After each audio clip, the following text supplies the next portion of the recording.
If you're new and you want to start booking in models, you still need a deposit. Because you may be charging nothing, I'll go, oh, it's just free anyway. Doesn't matter, we'll call it, say Sandy. Sandy won't mind if I don't show up, but Sandy's put aside 3 hours to do your lashes and you've just let her down, but she doesn't get it because she thinks it was free. So always have a deposit and a cancellation policy.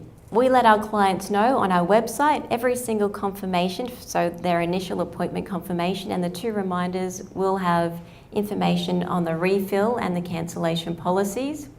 So if a client is really regular, she's a great client, and of course you like her, look, if she has the flu, we'll waive that policy for the first time. But we can't keep waiving it, otherwise there's no point in taking it.